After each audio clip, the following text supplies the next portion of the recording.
Hello, my lovelies, and welcome back to Sauntering Tarot. This is your daily tarot reading for the 18th of May, 2024. I'll be using the Greenwich Tarot again for today's daily tarot reading, and I can't remember how many days in a row this is, but let's go ahead and get started.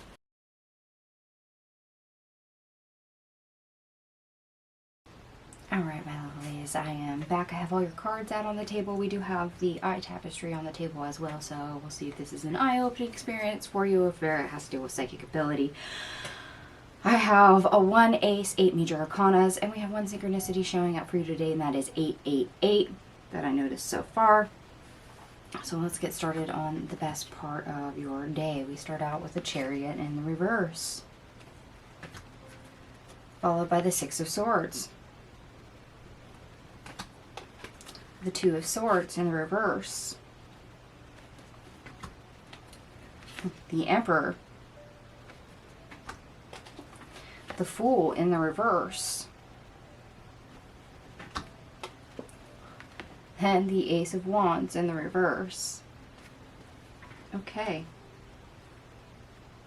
We're able to take action. Apparently we weren't able to do certain things. Perhaps it was beyond our control. Now we've made decisions. It's now in our control. The ball is in our court. We're able to rectify certain things that we couldn't before. In other words, we can do something about it, which is always great.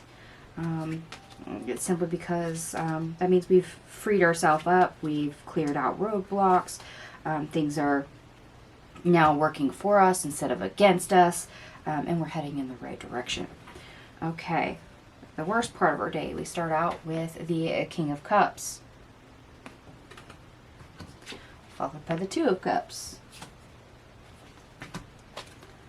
the 8 of Swords, the 9 of Wands in the reverse,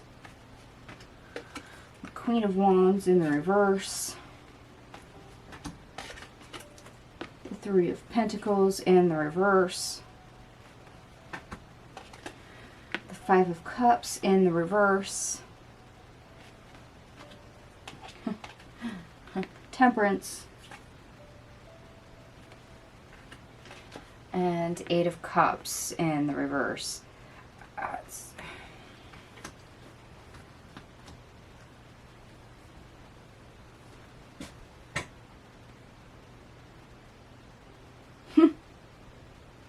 Okay, so maybe this is more of an eye-opener for you, hence the tapestry, because we have relationship energy now showing up. King of Cups, 2 of Cups.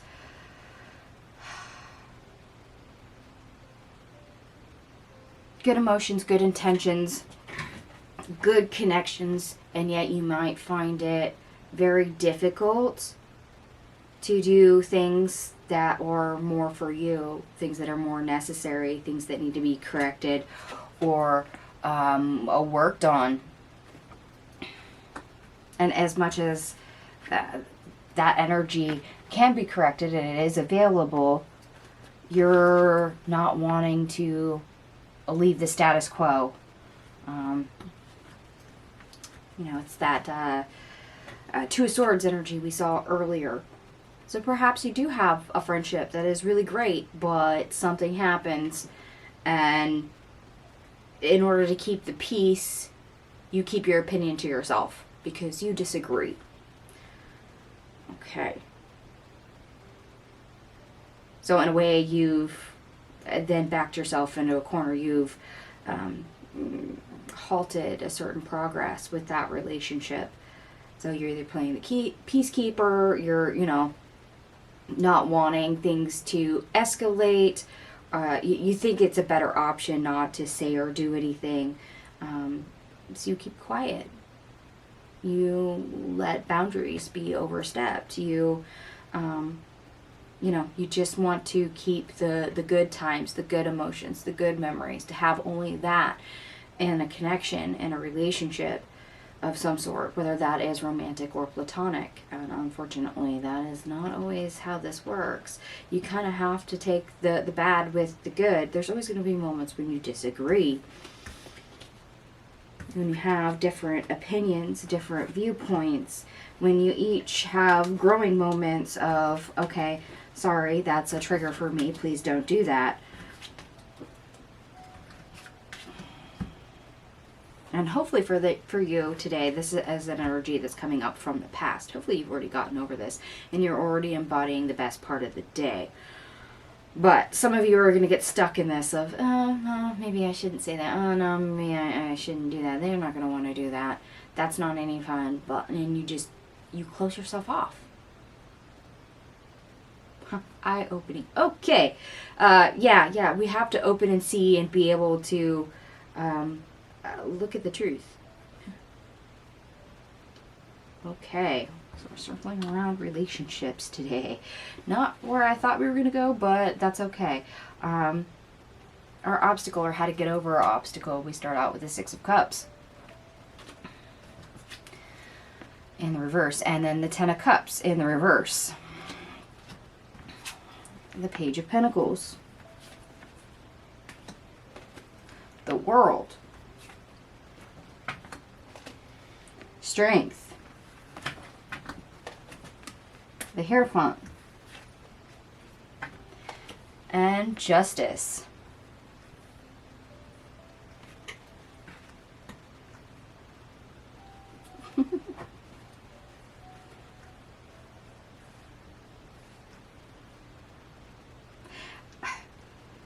Instead of how to get over the obstacle, I think this is more of a reminder for you guys. Is just because things have maybe soured in the past, maybe, for example, back to your friend, perhaps you have had, strife in the relationship before, and that's caused you to want to close down. Just because that's happened in the past does not mean that will happen now. So take the opportunity and really, close down that cycle of repeating and closing yourself off. Pick yourself up. Open your mouth. Realize it'll be okay. Boost yourself up and go for it. Because this is the only way any of you guys are going to learn to interact. To have a healthy relationship. Have healthy boundaries. To connect properly. Cause and effect. Because if you're always only showing one side of yourself in fear of someone hating you, ignoring you, neglecting you, being dissatisfied, judgmental of you, then they're not going to get a chance to truly know you. Why? Because you're not showing your authentic self. You're not voicing your opinions. You're not voicing your desires. You're not communicating your needs. Instead, all they see is one aspect, and let's face it, we're human. We come in all ranges and shades of gray. There's several things on the spectrum of we like and we hate, we want and we need, and that varies at any moment. So you can't just always say, oh, I'm always available, I always give, or, put up with that person that is only there when they want to be entertained and they only want to take charge. So some of you might be dealing with some toxicity in another person. Others of you are dealing with boundary issues. Some of you are just dealing with a new person and they're an unknown. You don't know how they're going to respond. And this is your worry. This is you, predicting and fearing the worst, even though that hasn't happened yet. So you're projecting. And we don't want to do that. We have to open our eyes and give that person a chance to learn who we are, what we stand for, what we want, what we need. And also keep ourselves open and see that they have the same thing on the other end. That goes both ways, especially when you meet somebody new. Whether that is, a stranger on the street that says hi. They could be your best friend for life. And if you don't try to open up and see them and communicate properly, maybe they'll be like, huh, they hated me, and they'll walk away. Or, you know, if you're starting a new relationship, you could sabotage that relationship with behavior like that. And if you're dealing with a previous relationship, like a friendship that you've had for years, and you keep circling around and beating the bush of only showing one side of yourself, and fearing the judgment or having the boundary issues, it's now going to reach the point where you're going to have to change that. Cause and effect. So don't be afraid of that change, of that necessity. Sometimes it's not all bad. Sometimes it's just a narration that we tell ourselves of, oh, if I do this, this is what's going to happen, and that's bad. Have a little bit more confidence in yourself. And if you have this relationship already, the relationship as it is, that it is actually worth saving, you know. Have a little faith. That it'll be okay. So, oh yeah, eye-opening. Learn to see it from a different viewpoint. Learn to see, but not tell yourself a story. Don't project the narrative. Don't self-sabotage. Just see it as it is. And if you're unsure of what you see, ask questions. Speak up. Do something. Don't just see, judge, project, and be upset with the result, because the story you've told yourself, the narrative, isn't what you desired, isn't what you wanted. Don't script the relationship. That's a big one. Ooh, that's a big one. Ooh, I did not realize we were going to go that deep today, but apparently we are. It's a little out of left field, but all right. And just to remind you, we do have one synchronicity. We have the 888, which is the number of power and strength. Okay, yeah, that's a good reminder. All right, and I did add up all your cards.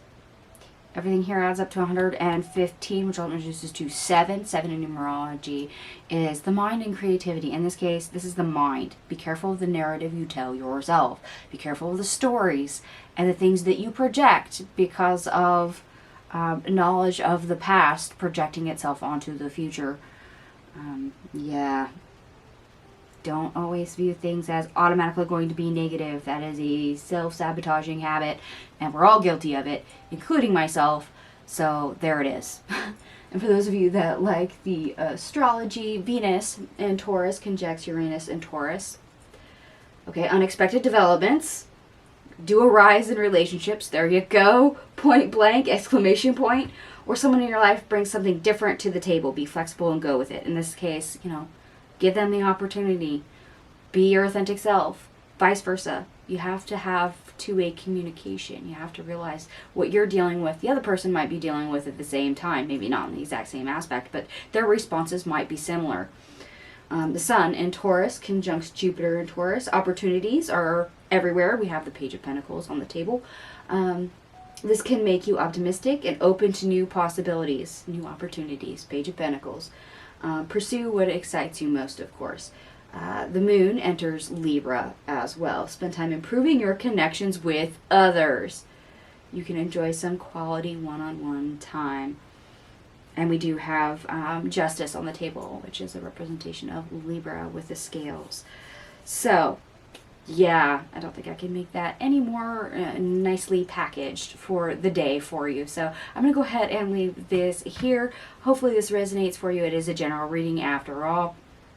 And if it does resonate for you, by all means, give me a big thumbs up. It's the quickest way to let me know that you resonate with the reading. Thank you so much for watching, and I will see you guys tomorrow. Bye.